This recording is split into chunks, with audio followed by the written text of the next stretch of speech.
வணக்கம் நண்பர்களே. Trial version சாஃப்ட்வேரை எப்படி டெஸ்ட் பண்ணுறது அப்படிங்கிறத நம்ம இந்த வீடியோவில் பார்ப்போம். ட்ரையல் வெர்ஷன் சாஃப்ட்வேர் அப்படிங்கிறது சில சாஃப்ட்வேர் வந்து உங்களுக்கு 15 நாள் தான் கொடுப்போம். 15 நாள் இலவசமாக பயன்படுத்திக்கலாம், இல்லை 30 நாள் இலவசமாக பயன்படுத்திக்கலாம் அப்படிங்கிற மாதிரி சில சாஃப்ட்வேர் எல்லாம் கொடுப்பாங்க இல்லையா. இப்போ அந்த சாஃப்ட்வேரெல்லாம் எப்படி டெஸ்ட் பண்ணுறது அப்படின்னா, இன்றைக்கி அக்டோபர் 15 இப்போ அக்டோபர் 15 நான் வந்து ஒரு சாஃப்ட்வேரை இன்ஸ்டால் பண்ணுறேன். இந்த சாஃப்ட்வேருக்கு 15 நாள் ட்ரையல் வெர்ஷன் கொடுத்துருக்காங்க. 15 நாள் ட்ரையல் வெர்ஷன்னா 15 நாள் 15 டேஸ் நான் வந்து அதை ஃப்ரீயாக பயன்படுத்திக்கலாம் அப்படின்னு சொல்கிறாங்க. அப்போ 15 நாள் ஃப்ரீயாக பயன்படுத்திக்கலாம் அப்படின்னா 14வது நாள் எனக்கு வந்து ஒரு வார்னிங் மெசேஜ் வரும். உங்களோட ட்ரையல் வெர்ஷன் நாளையோட முடியுது, அதனால் நாளைக்குள்ளே நீங்கள் வந்து லைசன்ஸ் பே பண்ணி வாங்கிக்கோங்க அப்படின்னு மெசேஜ் வரும். இப்போ 14வது நாள் மெசேஜ் வருதா அப்படின்னு டெஸ்ட் பண்ண வேண்டியது ஒரு டெஸ்டரோட வேலை. இந்த 14 டேஸ்க்கு அப்புறமா வார்னிங் மெசேஜ் வருதா அப்படிங்கிறதையும் பார்க்கணும். 15வது நாள் your license has been expired, please pay us to continue, இப்படி ஒரு வார்னிங் மெசேஜ் வருது அப்படின்னு சொல்கிறாங்கன்னா, அந்த 15வது நாளும் அந்த மெசேஜ் வருதா அப்படின்னு பார்க்கணும்.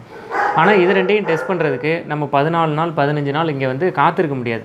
அந்த மாதிரி நேரத்தில் என்ன பண்ணலாம் அப்படின்னா, நமக்கு தெரியும் நம்மளோட டாஸ்க் மேனேஜர் நம்மளோட டாஸ்க் பாரில் போய் சிஸ்டமோட டேட்டை நம்மளால் மாற்ற முடியும். அப்போது அக்டோபர் 15 நான் ஒரு சாஃப்ட்வேரை சிஸ்டமோட டேட் அக்டோபர் 15 நான் ஒரு சாஃப்ட்வேரை இன்ஸ்டால் பண்ணுறேன் அப்படின்னா, நானாகவே போய் இந்த சிஸ்டமோட டேட்டை அக்டோபர் 29ன்னு மாற்றிடுறேன். அப்போ அக்டோபர் 29ன்னு மாற்றினா இந்த சாஃப்ட்வேரை பொறுத்தளவில் 14 நாள் முடிஞ்சு போச்சு. அப்போ இந்த 14 நாள் முடிஞ்சு போச்சுங்கிறதுனால 14வது நாள் கிடைக்க வேண்டிய வார்னிங் மெசேஜ் எனக்கு உடனடியாக கிடைக்கும். அப்போ இந்த வார்னிங் மெசேஜ் கிடச்சிருச்சா அப்படிங்கிறத என்னால் டெஸ்ட் பண்ண முடியும். திரும்ப நான் சிஸ்டமோடைய டேட்டை திரும்ப அக்டோபர் 29லேருந்து அக்டோபர் 30 மாற்றிடுறேன். அப்போ அக்டோபர் 30 மாற்றிட்டேன்னா இந்த வார்னிங் மெசேஜ் முடிஞ்சு லைசன்ஸ் முடிஞ்சு போச்சு, நீங்கள் வந்து பே பண்ணுங்கள் அப்படிங்கிற மெசேஜ் வரும். அப்போ இது ரெண்டு மூலமாக ஒரு ட்ரையல் வெர்ஷன் சாஃப்ட்வேரை ட்ரையல் வெர்ஷன் சாஃப்ட்வேரை எப்படி டெஸ்ட் பண்ணுறதுனா, சிஸ்டமோட டேட்டை ஃப்யூச்சர் டேட்டுக்கு மாற்றுறது மூலமாக என்னால் டெஸ்ட் பண்ண முடியும். அப்போ சிஸ்டமோட டேட்டை ஃப்யூச்சர் டேட்டுக்கு மாற்றுறது மூலமாக இதை டெஸ்ட் பண்ணுறோம். அப்போ சிஸ்டமோட டேட்டை ப்ரீவியஸ் டேட்டுக்கு மாற்றிட்டா அப்போ அந்த ட்ரையல் வெர்ஷனை யூஸ் பண்ணிக்கிட்டே இருக்கலாமா? இப்போ அக்டோபர் 15 ஒரு சாஃப்ட்வேரை இன்ஸ்டால் பண்ணியிருக்கேன். நான் அக்டோபர் 29 உண்மையிலேயே அக்டோபர் 29 வரும்போது திரும்பவும் இந்த சாஃப்ட்வேரை அக்டோபர் 15 என்னோடய சிஸ்டம் டேட்டை மாற்றிட்டேன்னா அந்த சாஃப்ட்வேரை யூஸ் பண்ண முடியுமா முடியாதா?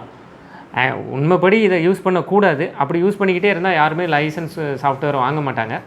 அப்போ அக்டோபர் 15 மாற்ற முடியுமா முடியாதா, முடியணுமா கூடாதா அப்படிங்கிறதெல்லாம் நம்ம அடுத்த வீடியோவில் விரிவாக அதை பற்றி டிஸ்கஸ் பண்ணுவோம். இந்த வீடியோவை பார்த்ததுக்கு மிக்க நன்றி. வணக்கம்.